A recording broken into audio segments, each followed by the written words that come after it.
John Frost looked on the gathered crowd, now 3,000 strong. With heavy heart, his voice rang loud as he sang this loveless song. God is a guide from field, from wave, from plough, from anvil, and from loom. We come our country's rights to save and speak a tyrant faction's doom. We raise the watchword liberty. We will be free. For when the rising tide is turned in every London quarter, Parliament comes crashing down with Robert's Rules of Order.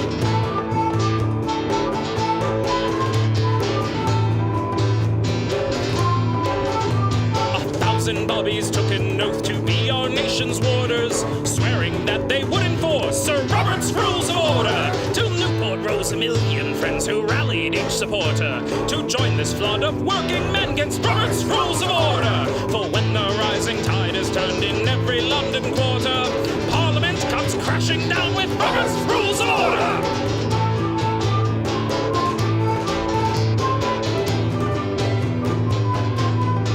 Like this, on the steps of Parliament, John Frost stood proud and tall. A hush fell on this great event as he told them one and all: depose the gentry and the crown, depose the House of Lords, or join the Queen in exile by Robert's Rules of Order. Socialists, Luddites, Communists, recall each faithful martyr who died so you could have your new world. Robert's Rules of Order.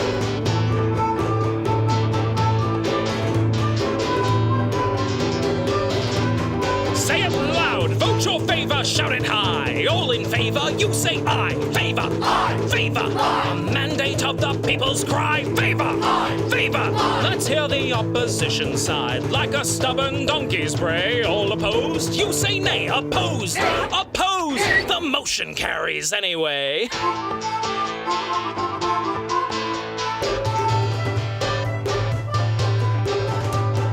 Currents change and bring to us our tear-corrupted warder. In chains subdued and ill-abused, he's left with no supporters. Mobility's will can then proceed by our own rules of order, and we'll all cheer for country's sake when Robert's drawn in quarter. For when the rising tide is turned in every London quarter, Parliament shall be reborn with Robert's Rules of Order.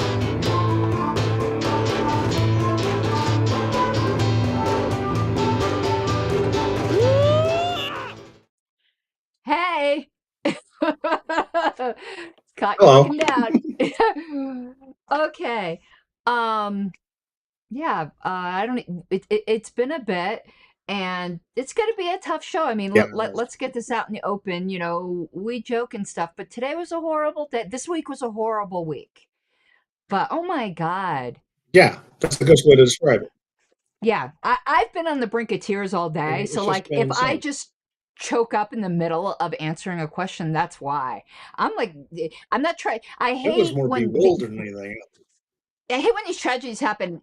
People make it about themselves. So like, I don't want to be like, oh, I'm so upset because like, listen, I'm sitting at home at my comfy home, and there are families out there that are going to be living a nightmare for the rest of their life. But I also think it's foolish not to Yeah. pretend like we haven't gone through a national trauma between that poor girl on the bus and Charlie Kirk. Unreal, just and then the shooting today in Denver. That's not even getting into the global stuff. Yeah, I'm sorry? Evergreen with the Yeah. false flag in Poland. We have had 3 governments fall in the past 36 hours between Japan, France, and Nepal. I mean, we got the King of England dying of cancer. The world's going insane. And that's not even talking about the Middle East.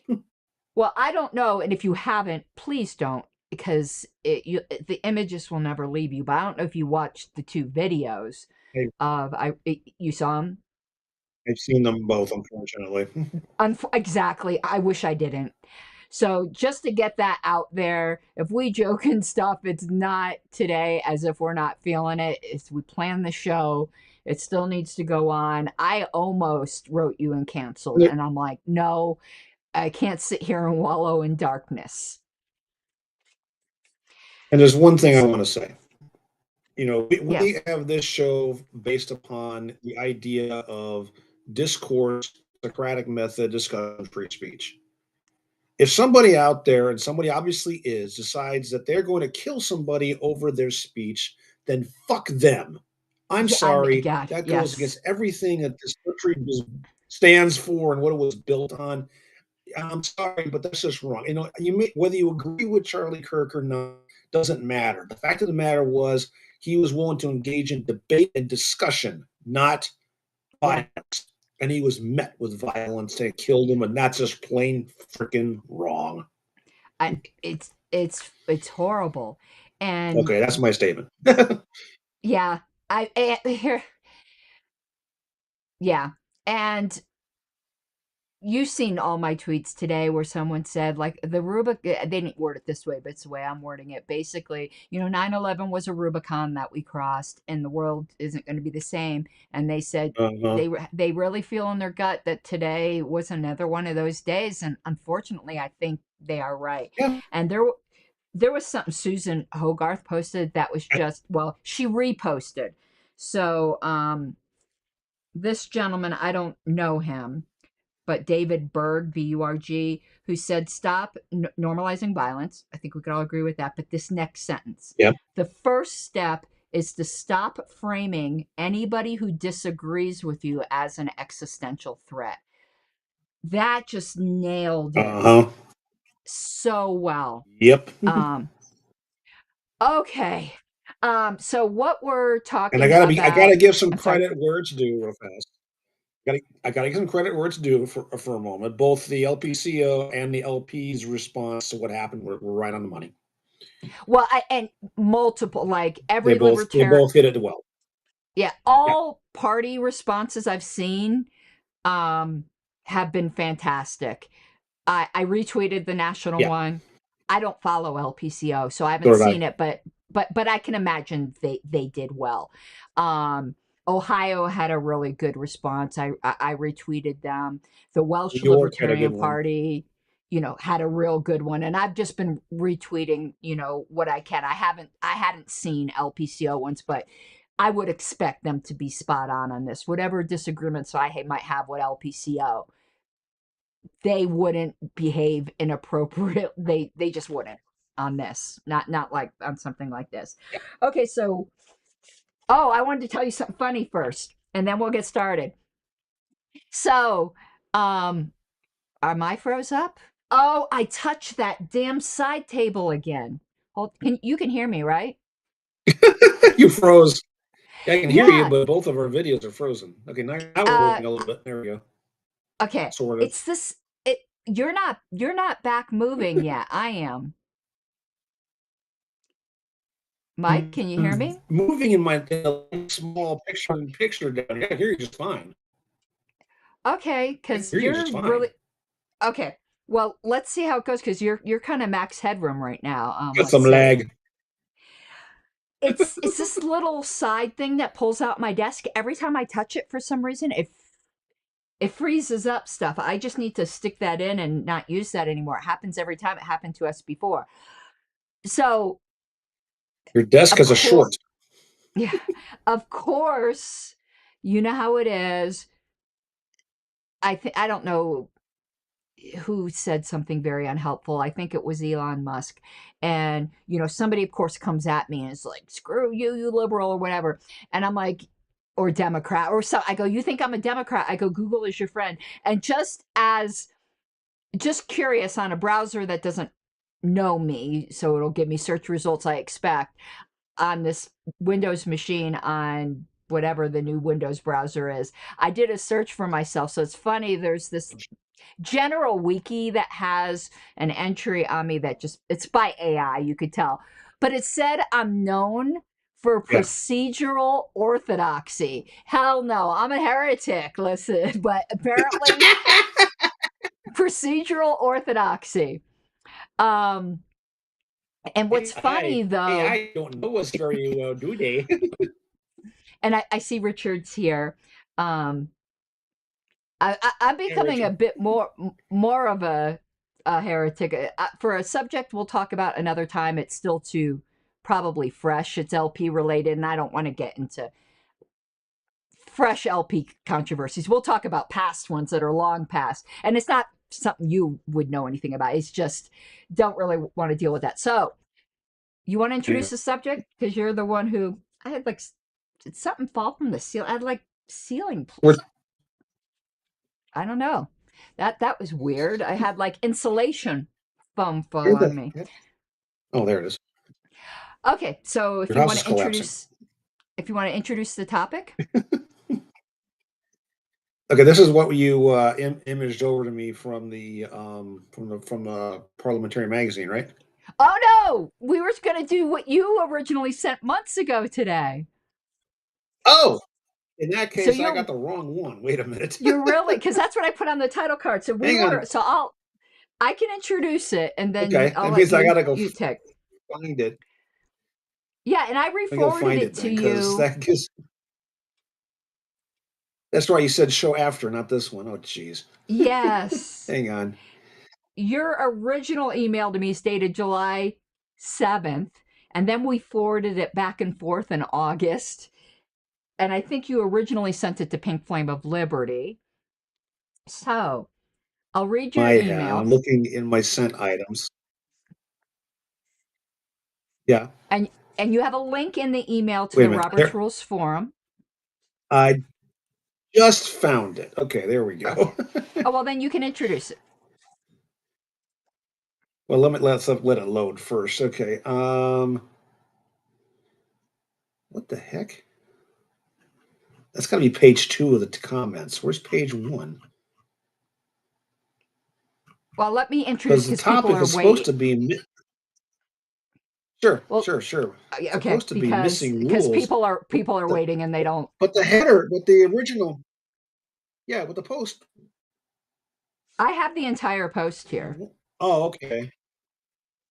Yeah, okay. Go ahead and give a quick intro real fast while I get my Okay. brain in here. So this is from the Robert's Rules Forum, and it's basically the title of the post. This is back from May, where it originally started, where it was title of the thread is missing rules.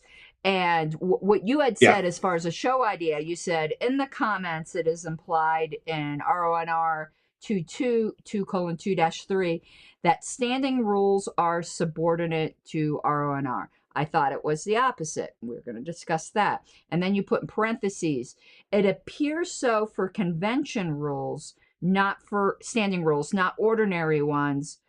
See 5927 2515. So I'm going to kick the conversation off and we'll here's see where we go from here, if that's okay.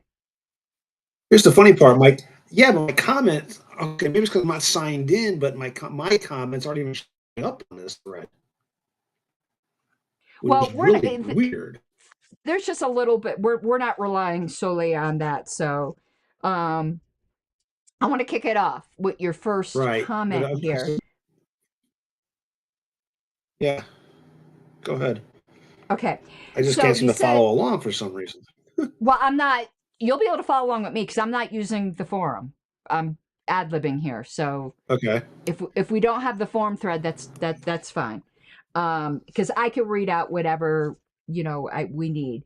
But it says in the comments, you said it's implied that in 2:2-3, which we can pull up, that standing rules are subordinate to RNR. I thought it was the opposite. And I'm going to say something, we're going to have our discussion. No, standing rules are subordinate to RONR in the hierarchy. Yeah. Okay, I think you might have said in your email the opposite of what you meant to say, because your email seems to say you thought standing rules were superior to Roberts. Which is, yeah, that's what I thought they were. No, well, subordinate might not even be the right word, and maybe Richard can help us out here, because standing rules don't really deal with parliamentary procedure. Convention standing rules do. We'll get into convention standing rules. But ordinary standing rules, that's the difference between a special rule of order, which is superior to Roberts, Yeah. except in cases where Roberts says something has to Right. be in the bylaws. Standing rules, Right. I mean, you could call them subordinate, but they really are orthogonal. They don't deal with parliamentary procedure. Remember, the classic example of a standing rule is all members shall wear a name tag. Or your cell phones must be turned off. So that's a standing rule. So you could say they're subordinate. Are you seeing me move around at all? A little bit. You're very Because my screen herky-jerky. keeps freezing up. Yeah, you're Yeah, the screen very keeps freezing up herky-jerky. over here. I did switch out my modem a while back. I wonder if that has something to do with it. Well, you So it's weird pointed because out, it's like acting like I'm frozen here. and I think we have a bit of a delay where you Wait, excuse don't me, hear it's me. Richard. And Richard says standing rules are not subordinate to RONR. They're not superior to RONR. I would say they're orthogonal. Would you agree with that, Richard? We're not talking about convention standing rules. We're talking about ordinary standing rules. So I want to hear Richard's comment, but you Day-to-day stuff. referenced, we keep stepping on each other audio-wise. Huh. I didn't hear you. Okay, I'm gonna do this. I'm gonna put a couple fingers. Tell me when you see them. Look Now, up. now, now, now. 3. It's like a 4 or 5 second delay. Yeah, Yeah, there's like a 4 or 5 second delay from the side. yeah, it's almost unwatchable. I don't know if we're going to be able to continue. Yeah, I hear what you're saying. Well, let's see what Richard says. Richard said they're not about parliamentary procedure. I Okay. had it right. When talking just with people who aren't that familiar, like I think we loosely kind of call them subordinate, but that's not exactly right. They're different. They're completely different. Yeah, Gregory says you're very blurry and choppy. I think I'm not sure we're going to be able to continue I can tonight believe that. because Let I me can't. reconnect. See if that helps. Okay. Oh, sorry. Let me start a new screen where I'm not on split screen. Mike's gonna try to reconnect. Let me just go here. All right. So we'll see when Mike comes back on. So to explain a bit further what I was saying before, again, standing rules don't deal with parliamentary rules. Oftentimes, they're behavioral rules in a sense, but not decorum. Let's see if Mike gets back on. Let me go here. Hold on, Mike. Are you there? Mike? Okay, I see you. Okay, I see you now. Is that any better? Is that any Not better? really. Not really. Fine.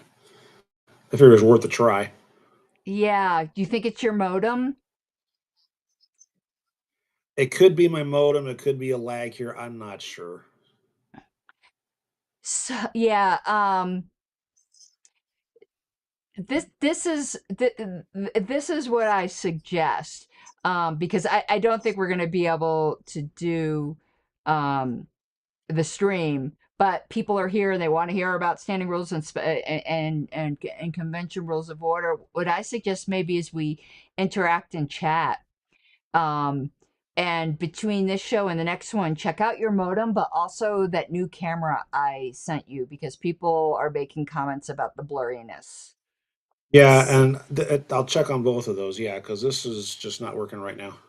Yeah, but if you could come on chat, I'll like stick your comments up on the screen, and we'll go over standing rules and convention rules because I think everyone kind of needs a break from the trauma of today, and we could drown ourselves a bit in procedure. Yeah. Okay, so I'll see you in chat then. Okay. Yeah. Okay, perfect. All right. So I think Mike, you're gonna disconnect and go over to YouTube chat, or okay, yeah. So I think that's what I'm expecting Mike to do. So to read. Sorry with the ums. You guys got to ding me because I'm trying to cure myself of the ums. In Roberts 2:3, it says the various kinds of rules which a society may formally adopt include the corporate charter.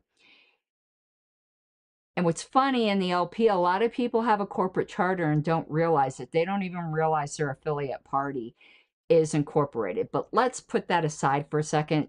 That's more legal stuff. That's for attorneys. A constitution and/or bylaws. You know, the modern practice is to have one combined document which functions as the bylaws no matter what it's called. There are still some state parties that have a separate constitution and bylaws, and that's such a bad idea. And I'm going to give you one example. And I hope Florida doesn't mind me bringing this up. If you're watching Matt Johnson, I apologize, but this is just too good of an example, and it's nothing terrible. But for instance, their constitution says that NOTA will be treated in internal party elections as detailed in the bylaws. Can you guess what I'm going to say next? The bylaws don't mention NOTA at all. I'm sure at one time they did, but at some point somebody deleted it or did something, and it is so hard to keep the two documents in sync. And there's a specific purpose to the Constitution. Very limited things should be in the Constitution. We probably can do a whole show on that. And if Mike is watching, that is definitely something we can prep on. But anyway, if your society still has a separate Constitution and bylaws, bad. Mike knows all about combining Constitution and bylaws. All right. So after the Constitution, but if you have a Constitution and bylaws, your Constitution is the superior document, then the bylaws. And then it says rules of order. Don't get confused. Where people, I think, get confused is that standing rules has the word rules in it, and they think it's the same as rules of order. So rules of order, and then it says in parentheses, which include a standard work on parliamentary law adopted as the society's parliamentary authority, which is what this thing would be, and any special rules of order. And then it says, and standing rules. So, and the reason why I think a lot of people say, kind of in shorthand, that standing rules are subordinate is because the next few pages in Roberts talks about each of those things, starting from the thing at the tippy top, which is the corporate charter. And then it goes to Constitution, bylaws, rules of order, and then at the end, it says standing rules. So people kind of think of that in a hierarchy, but it's really orthogonal, and then custom. So let's detail what standing rules are. So standing rules, as understood in this book, except in the case of convention, and that's what I really wish I had Mike here to talk about, because convention standing rules are a different animal. I don't like the differences of convention standing rules. I liken it to the fact that you say your bylaws can never be suspended, asterisk, with the asterisk being except for bylaws that are in the nature of a rule of order, which you get 10 parliamentarians and you'll have 20 different opinions as to whether a particular one that's on the gray line is in the nature of a rule of order or not. So I wish convention standing rules weren't like that. Anyway, standing rules, as understood in this book, except in the case of conventions, are rules, number one, which are related to the details of administration of a society rather than parliamentary procedure. And two, which can be adopted or changed upon the same conditions as any ordinary act of the society. And what it means by that is a majority vote rather than a 2/3 or a majority of the entire membership, which is required for special rules of order. Okay.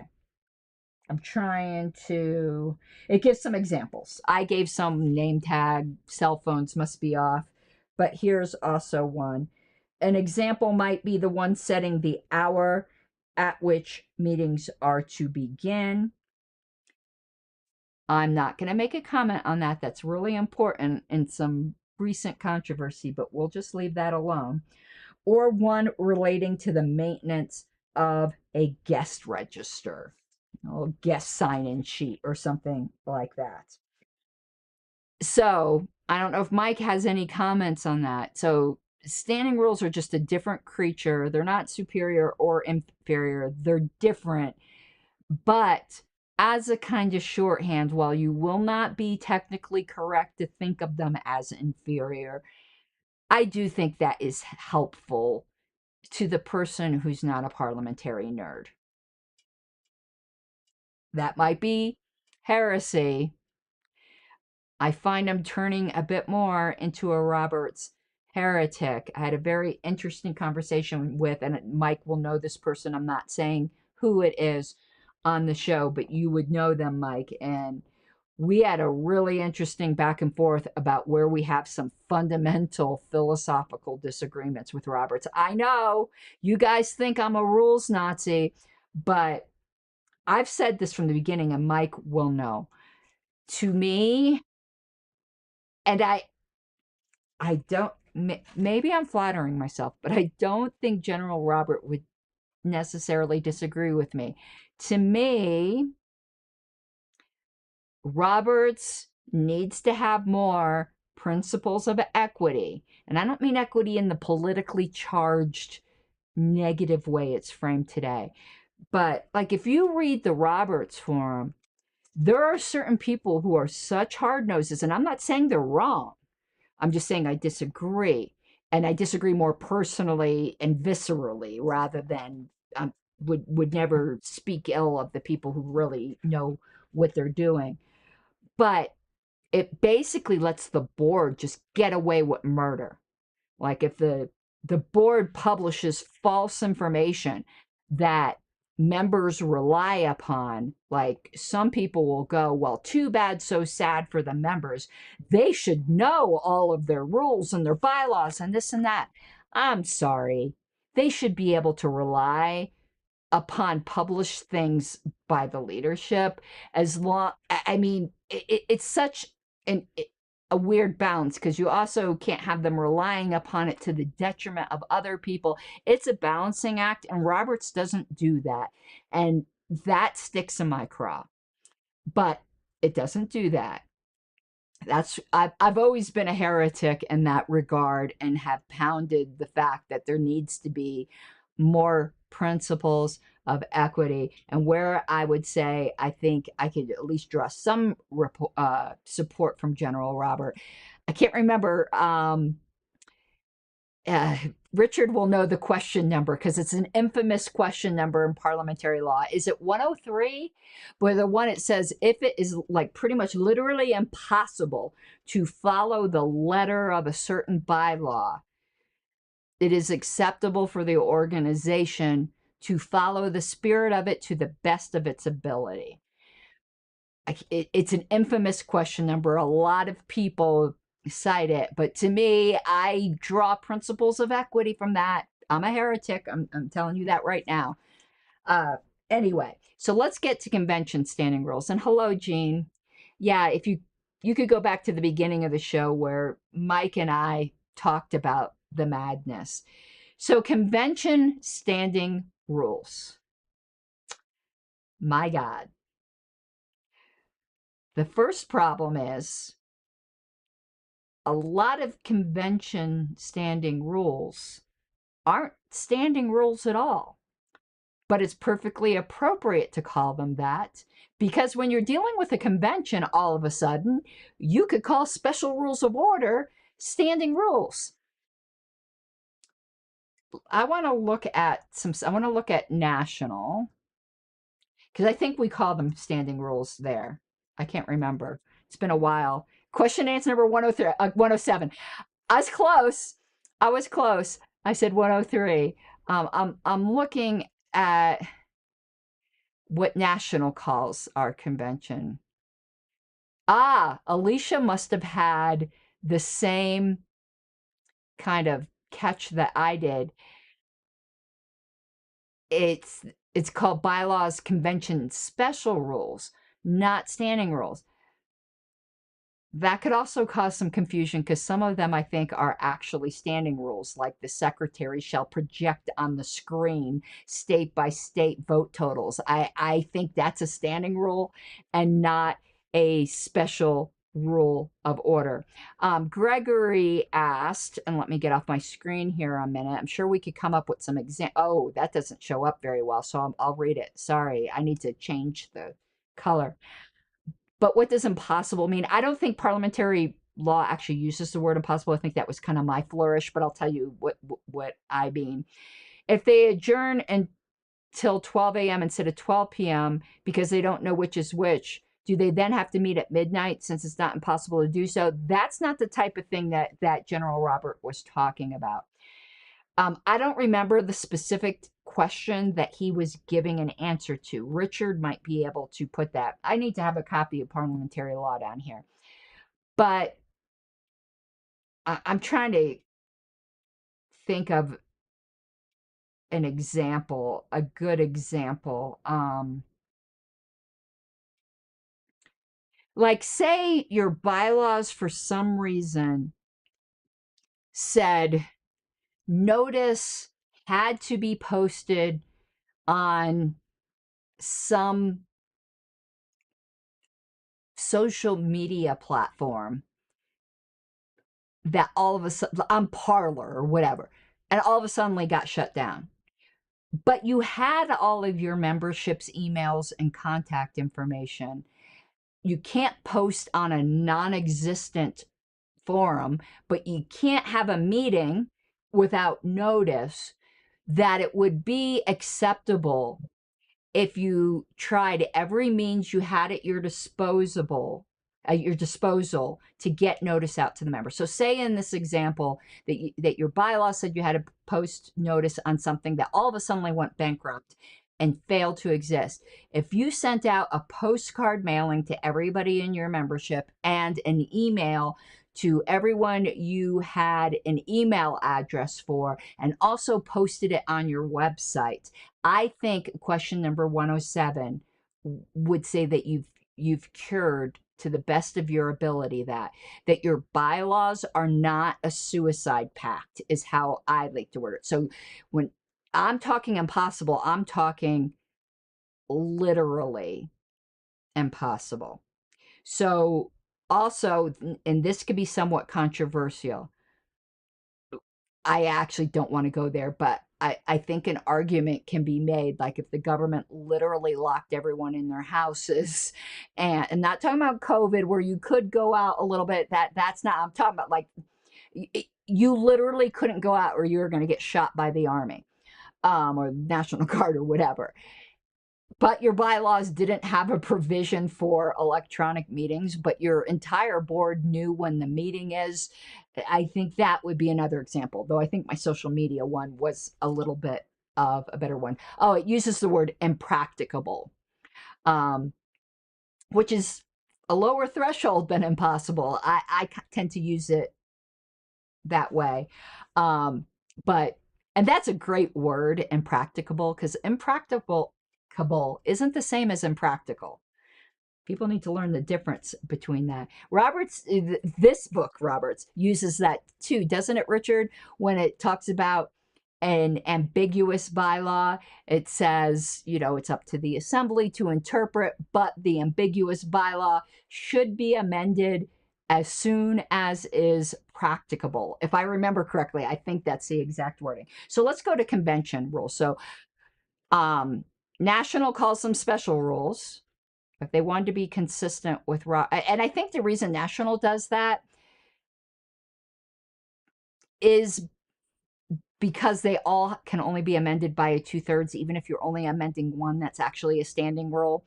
I think that's probably why Alicia did that. And it was during Alicia's tenure when she took all of, or at least most of them, there's still a few left. Alicia really made a big effort to push for bylaws amendments that took nearly all of the bylaws that were in the nature of a rule of order and put them into the convention standing rules. And that was a wonderful job she did.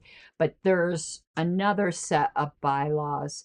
I want to look at to see what they're called. And what they're called doesn't really matter. It's just a nitpick of mine. I'm actually looking at Colorado's. I want to see what we called them.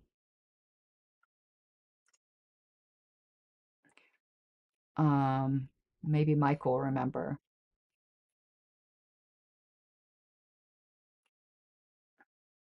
We just call them convention rules. We avoided calling them standing rules or special rules.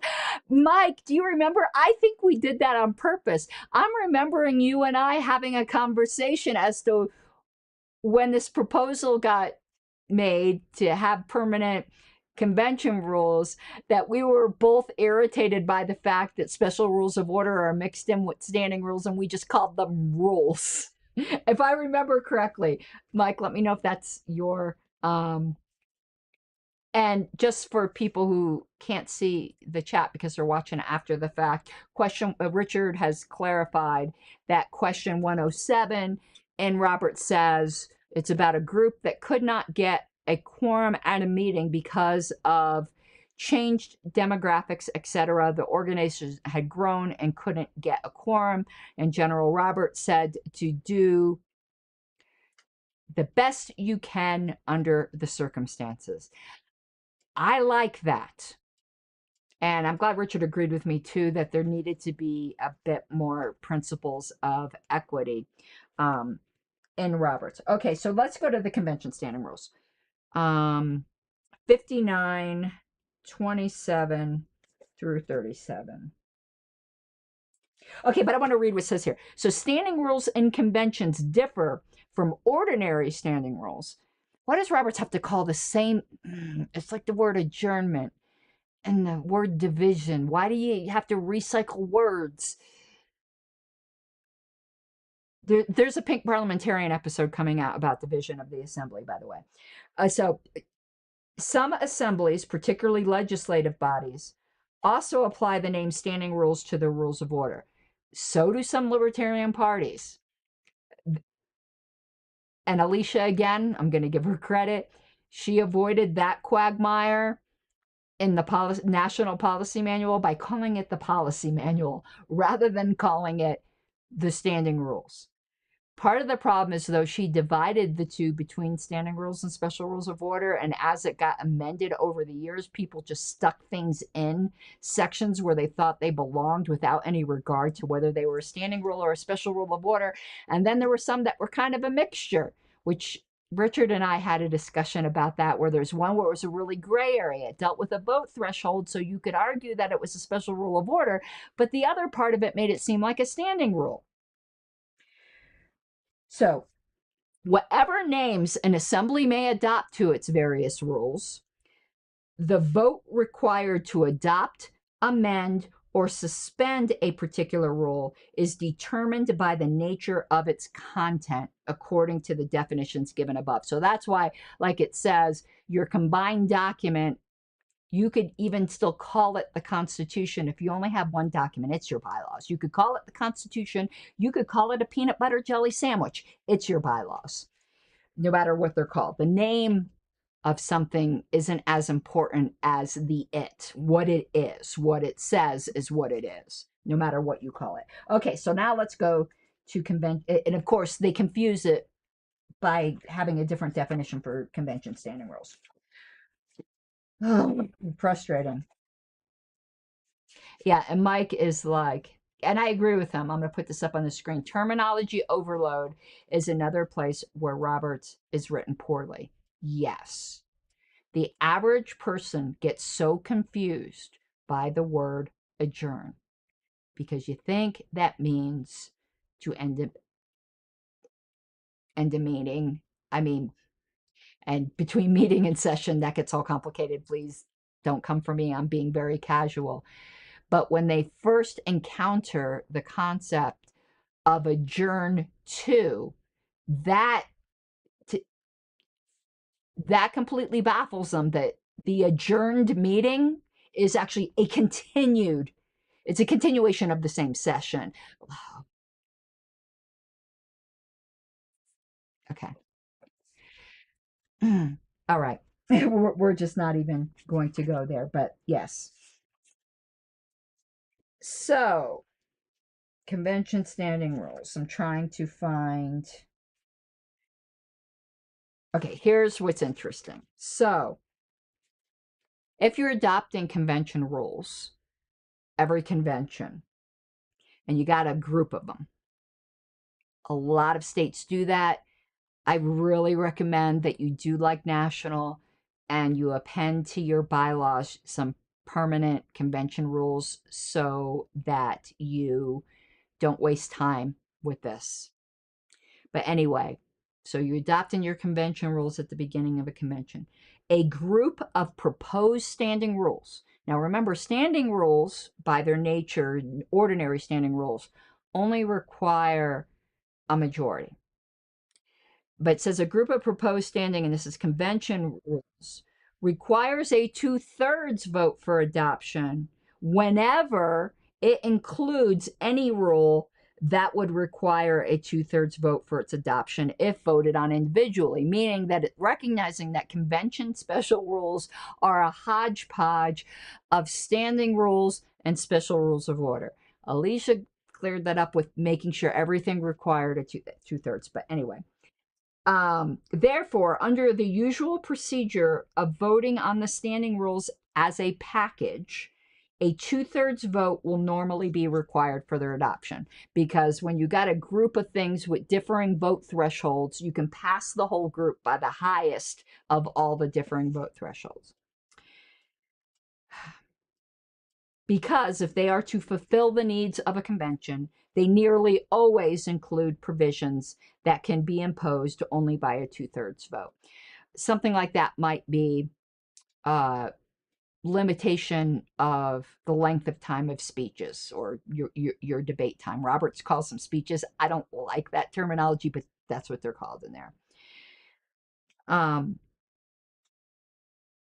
So vote required for adoption of an individual rule. So you're at the beginning of convention and say somebody goes because it calls for pulling out one of them, a division of, out of the group of 10, there's 9 of them that they're fine with and they want to vote on a certain one individually, one that's a little bit controversial. So if a standing rule of a convention is voted on individually, the vote necessary for its adoption is in some cases 2/3 and in others a majority, depending upon the nature of the rule.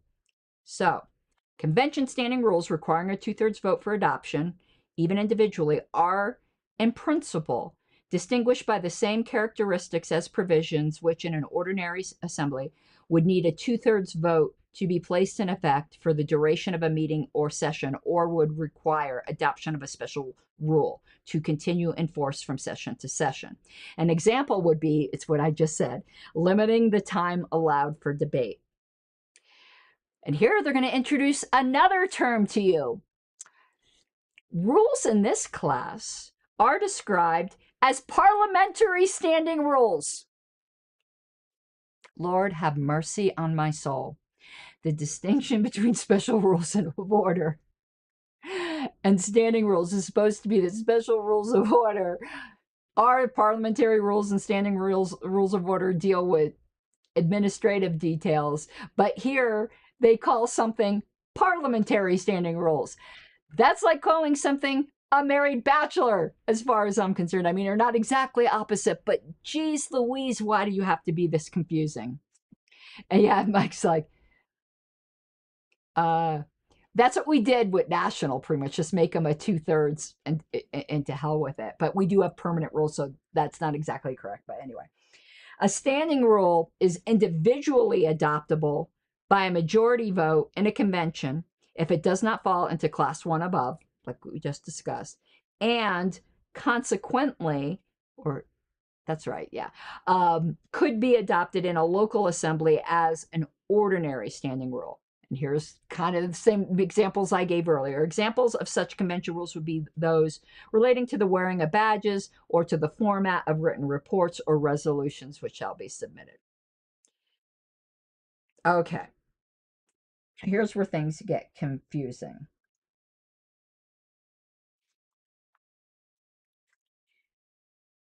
Oh, Lord have mercy. To amend or I have to look this stuff up whenever I'm at a convention. If anyone's getting a headache and going, I'm never going to remember this. Listen, I have to look it up all the time, and it still makes my head spin. To amend or rescind a standing rule of a convention requires a 2/3 vote. You'll always be safe if something passes by a 2/3 vote. If you're like, oh my God. But anyway, you of course can't require that when it's not required, but I'm just saying, like, if everyone was confused but it passes by a 2/3 vote anyway. So to amend or rescind a standing rule of a convention requires a 2/3 vote or a vote of a majority of all the delegates or other voting members of the convention who have been registered, except, so that's a majority of the entire membership. What you need to remember about majority of the entire membership, because before I understood this really confused me. I thought it meant like for the LP. I thought it meant membership of the entire party. No, it means membership of the body that is meeting. So the majority of the entire membership, if it's the LNC, it will be a majority of 17. Not of the people present, but of the membership, the seats that are filled. So it would be a majority of 17. And a convention, it would be a literal majority. Abstentions count as effective no's. Of all the people who are registered, of the potential entire body. Hopefully that made sense. That came up last convention, by the way. Except that a rule individually adoptable by a majority vote can be amended or rescinded by a majority vote after notice on at least the preceding day. Now, that can't happen with the Nationals rules, special rules, because the bylaws set the threshold. But if the bylaws didn't set the threshold, we would be doing this wrangling where Friday of the convention, someone can give notice to amend or rescind one of the national rules, such as the secretary projecting things on the screen the following day, because elections aren't to the following day. Well, anyway, but we're talking about election results. As long as they gave notice, it would be with a majority. I'm glad we don't have to deal with that with national, but that's something to keep in mind. I think in Colorado, we did the same thing as national. We put in the bylaws that the convention rules needed a 2/3 because we didn't want to deal with this headache. So, any standing rule of a convention, except one prescribing the parliamentary authority, can be suspended. Now, some convention rules prescribed a parliamentary authority. The bylaws hadn't done it. So that's not typical in the LP. So, but just know, can be suspended for a particular specified purpose by a majority vote, even if the rule required 2/3 vote for its adoption. This is the most confusing thing in the world to me.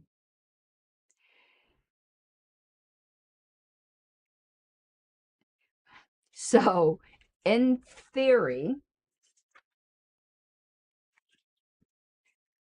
and correct me if I'm wrong, Richard, in theory, in the national bylaws,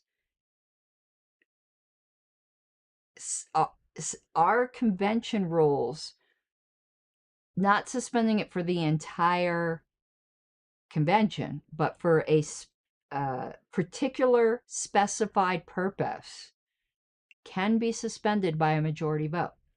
I've never seen that come up at national. Richard, please tell me if I'm missing something here, because this is one of the more confusing sections of Roberts. Under such a suspension, however, the applicable rules in the parliamentary authority prescribed by the bylaws or by a rule of the convention come into force as if the standing rule had not been adopted. So, for instance, if your standing rules said speeches are limited to 2 minutes and it got suspended by a majority vote, then the parliamentary authority limitation of 10 minutes per debate would automatically come into effect. Why do they have a footnote? We're going to read this footnote. To me, this is their justification for why a convention rule can be suspended by a majority vote for a particular specified purpose. They give the reason why. And to me, this is wackadoodle. This makes no sense. Stuff like this makes people want to throw Roberts against the wall and say to hell with it and adopt a shitty parliamentary authority like the Democratic Rules of Order, which is great for a cat fanciers club and horrible for a political party. Yes, I have strong opinions on that. I think Democratic Rules of Order are really good for certain types of mostly non-controversial assemblies. I think they're terrible for political parties. I know there are people that disagree. And funny enough, I say the cat fanciers society, but I've learned from multiple parliamentarians, if they said, you think dealing with political parties are bad, try being the parliamentarian for a kennel club. We're going to do a bad joke now. They can be real bitches. Bada bing. For some reason, kennel clubs have a worse reputation than homeowners associations when it comes to going at each other, not like cats and dogs, but dogs. So Richard didn't see. This is confusing. Richard, who's been our convention parliamentarian, Roberts needs to change this because this isn't a fault on Richard. It's a fault on this being too damn confusing. Okay, but let's read their justification. The reason why a parliamentary standing rule of a convention can be suspended by a majority vote, even though it requires a 2/3 vote for its adoption, is as follows. Okay, let's see what kind of justification they have here. In a convention, parliamentary standing rules, which are in the nature of suspensions of the regular rules of order for the duration of the convention session, generally arise from a need to give the majority more power to transact business with minimum delay, even when the majority is not large enough to command a 2/3 vote.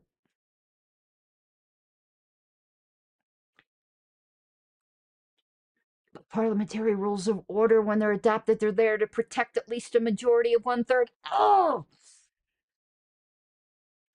Since it is thus likely to reduce the protection of a minority greater than 1/3, a parliamentary standing rule of convention requires a 2/3 vote for its adoption, but since the same rule tends to project a majority of less than 2/3, such a majority should have the right to suspend the rules for a particular purpose and allow the regular rules of order to come into force.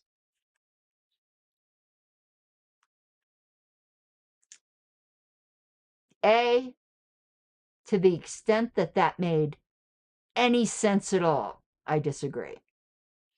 But I'm not even so sure I disagree because I'm not even sure I understand what the hell they just said right there. Why complicate things that much? I need a drink.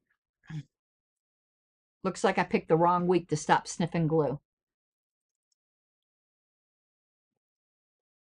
Okay.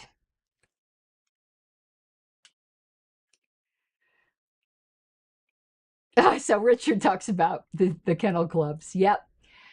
I know multiple parliamentarians that deal with kennel clubs, and they're like, woof, politics is nothing. You want to know what I can imagine would be almost as bad? Is a church board. Because I was really, I'm Christian still, but like I was very heavily involved in church before I got involved with the LP. And people think libertarians fight. Oh, I need to make it make sense. Oh, let me find that. Oh, I haven't used my little. Oh, it doesn't work on this show. It's set up for the other show. Anyway, make it make sense.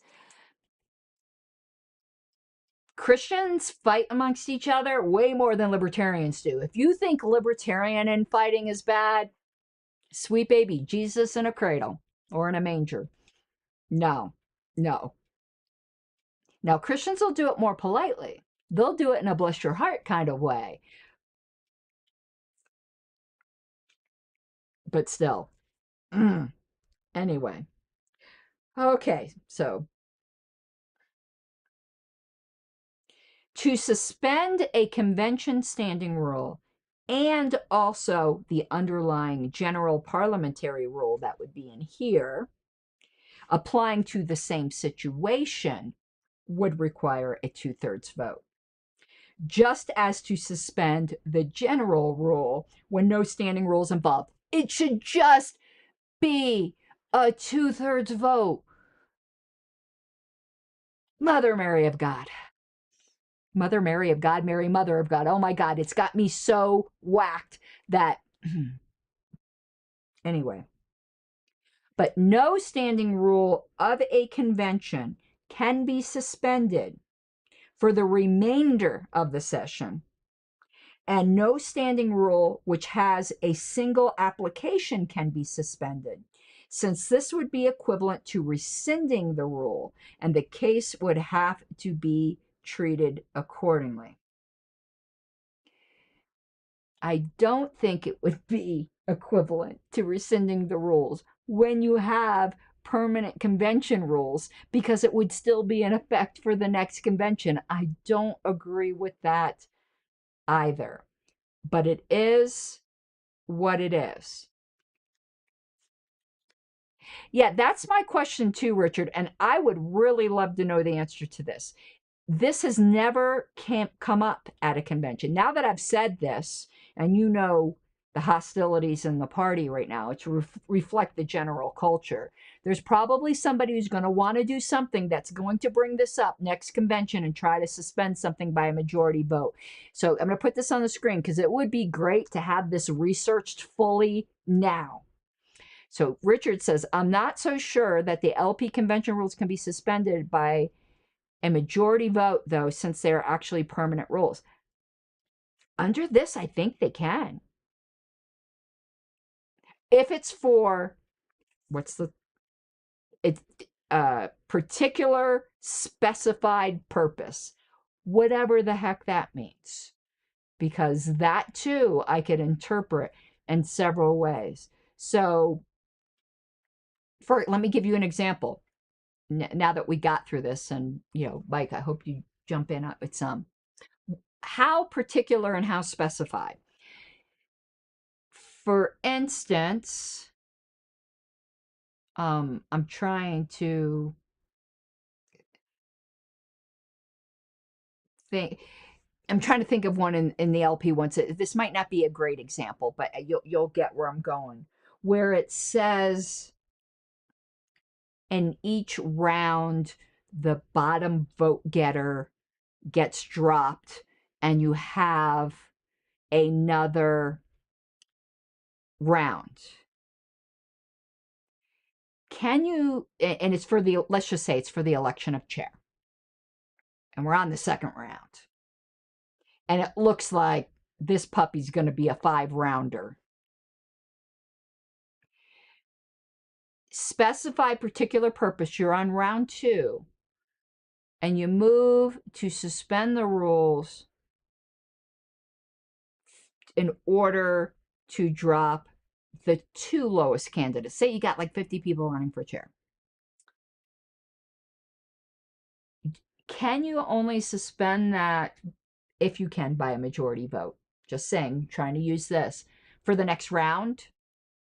Is that how narrow the specified particular purpose has to be? Or can it be for the election of chair? Can you broaden it to all rounds, but it's just for that election? You see the hair I'm splitting here. I would tend to think it would be for the election, the entire election of chair, that's the bundle. But I could make the argument that because it's by majority vote and the assembly might not like the results of it or whatever after that you can only do it for the next round. I think that's open to interpretation. I'd love to get some clarity on that. So I think that's it. I really missed having Mike here with me. So Mike, please let's if we need to do some test sessions to try to figure it out if it's your modem, and test out that camera I sent you. I'm going to make some jokes at your expense now. I know you have a face made for radio, but we still want to see your beautiful face. Mike had said, if you word it that way for one round, yes, but it still better be 2/3. But Robert seems to indicate it can be suspended with a majority vote for a particular specified purpose. So, would it be for the first, does this apply when you have permanent convention rules? If it does, how particular and how specified?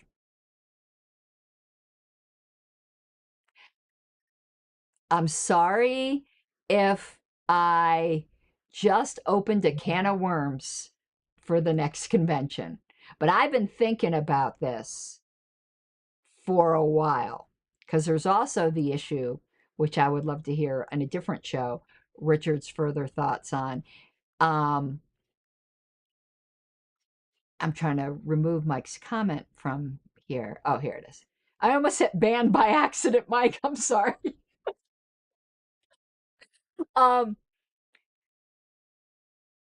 our convention standing rules has an agenda. This really just gets me into a snake eating its tail. I know, Greg. I'll put up some of Gregory's comments here because this section of Roberts is so confusing. Our convention standing rules has a convention agenda, but on the convention agenda is approve the agenda. But hasn't the agenda already been approved by the fact that it's in the permanent convention rules? What the hell does approve the agenda mean in an agenda that's already set in the convention standing rules? Riddle me this. This came up in Reno. I would love an answer to that. To me, there's no approve the agenda. And is it modifiable by a majority vote? It's in the convention standing rules. I think so, but it's already adopted, so why does it need to be approved? And I know an answer that someone came up with in Reno is yes, the order of things is set in the convention standing rules, but the time limits are not set. And the Convention Oversight Committee assigns certain things like 2 hours per platform, just as an example. That's the part that's open for approval and amendment. Or is this something that's suspendable, but for a specified particular purpose, even though the bylaws... It's crazy. It's crazy to me. It shouldn't say adoption of the agenda in there. That just confuses the hell out of people every single time. But that would be a topic, I guess, for another day. A section of what? The convention standing rules. If that's, I mean, the convention rules for national. I think it's right at the very beginning, if I remember correctly. Let me scroll down.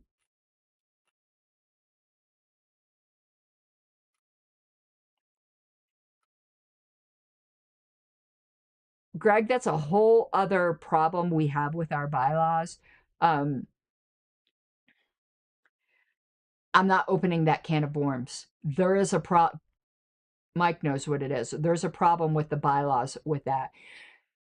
We would have never run out of time, I don't think, to elect a chair.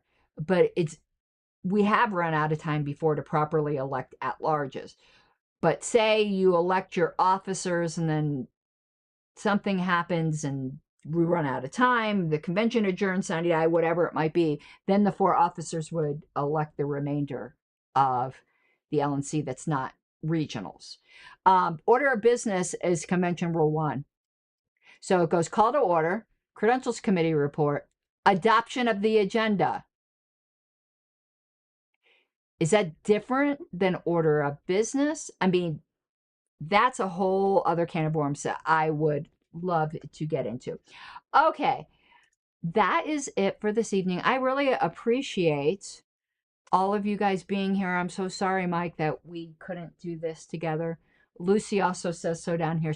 Lucy is now my broadcasting dog. I mean, she's here with me every time. Oh, so Gregory says, no, I mean the specific time limit that the COC specifies. The COC doesn't specify times. So it says like you elect the chair from 9 a.m. to 11 a.m. They don't put times in because people get really confused with that. They put in duration, which is a bit different than times. So say, what is the rules right now? Let me remove this from the broadcast. When does the chair election take place? So election of party officers is after judicial committee, which is after bylaws and rules. And let's say the bylaws committee report was allotted for 120 minutes, but it ends up going 180 minutes. It can't automatically just go 180 minutes. There would have to be a motion to suspend the rules. That's a whole other issue. Can this be by a majority vote?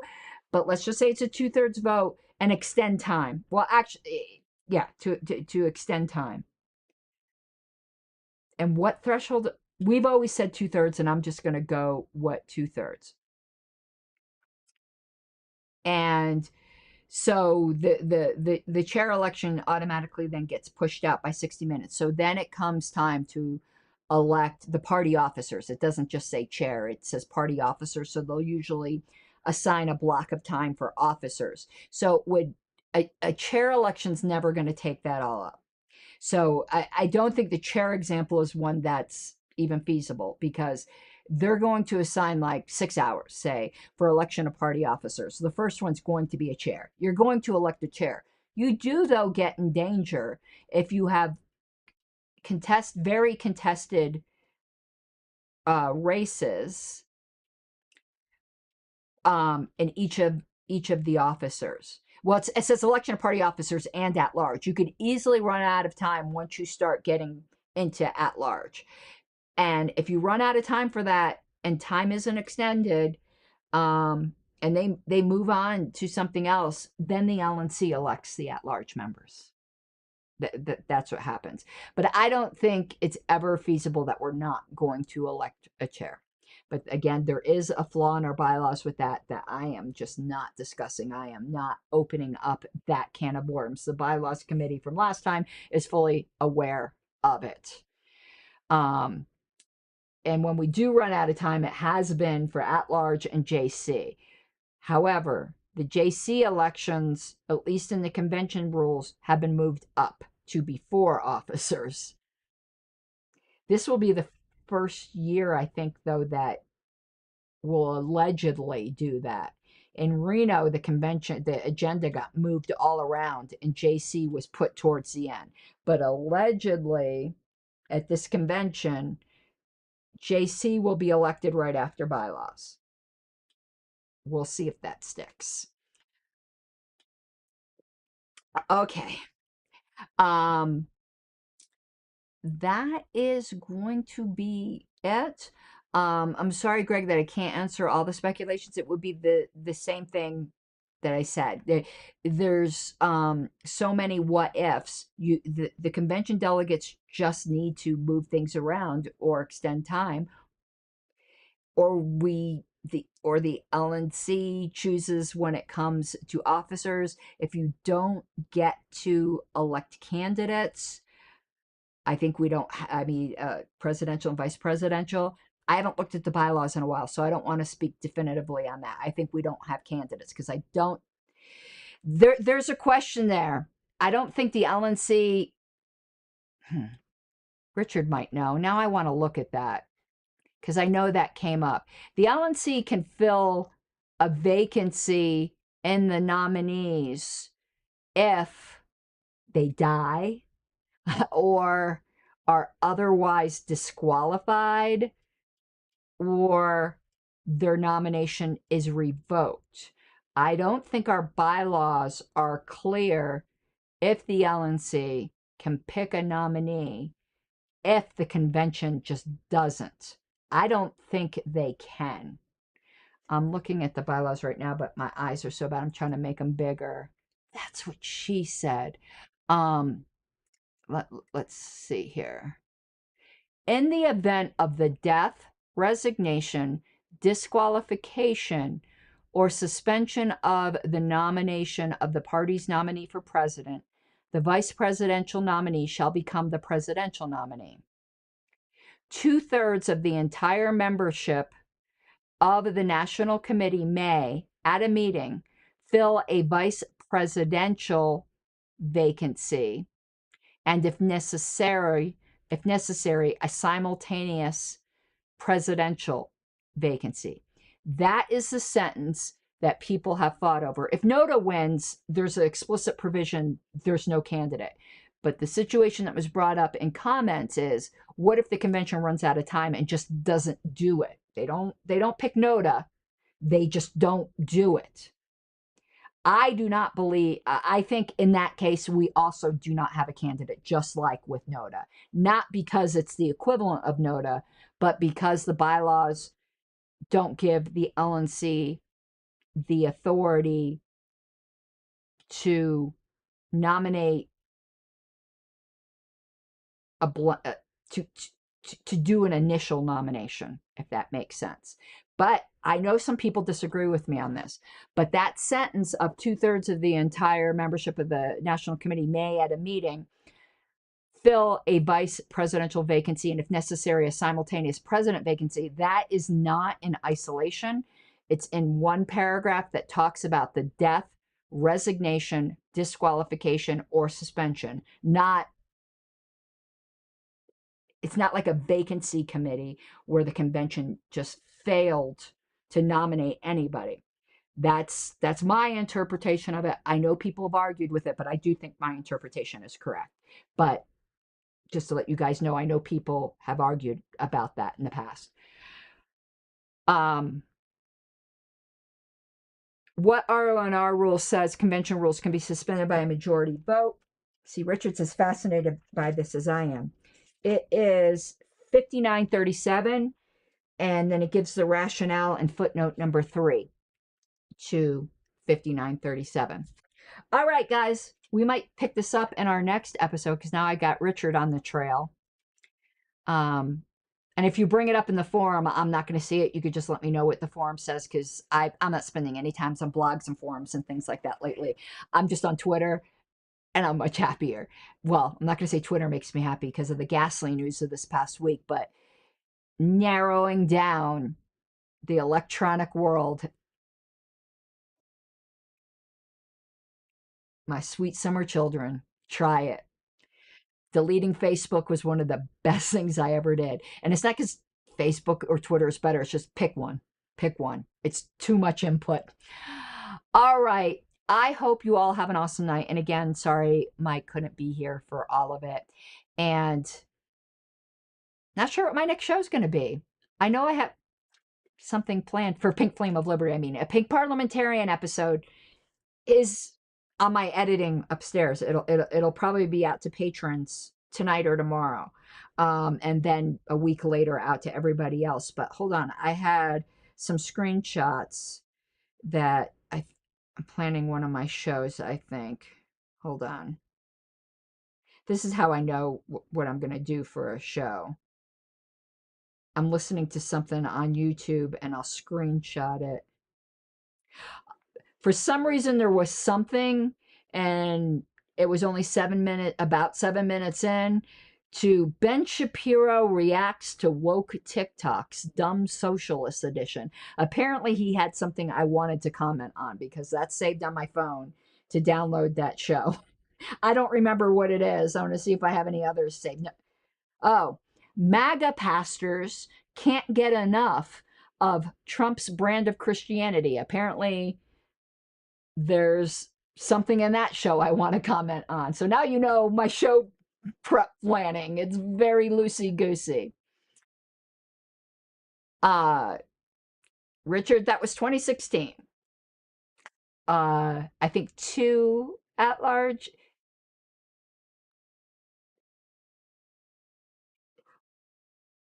No, it was JC. It wasn't at large. It was JC. Nick adjourned. It was 2018. Now in 2016, we elected at large without a majority vote required. Only 1 or 2 people got a majority vote. In 2018, I think it was, JC elections just didn't happen because somebody moved to adjourn, sine die. Daryl Perry was yelling from the back and trying to run to a microphone, and Nick mistakenly wouldn't let anyone speak, said the motion to adjourn was undebatable. He was wrong. When a motion would terminate the existence or dissolve the assembly, I think is the words Roberts uses, the motion to adjourn is debatable. So something like that doesn't happen. Now, I don't blame Nick for getting that confused because almost everyone will say that if you just ask your random person, is the motion to adjourn debatable? Most people will say no. But actually, if the adjournment will dissolve the assembly, it is in fact debatable. Yeah, 2016, we did have ballots in an election. However, only a couple people got a majority vote, and there was a motion to suspend the rules and take the next top whatever. I don't even know if that was proper. I haven't looked into it, but that's what we did. In 2018, we didn't even have a ballot for JC. There was just no JC.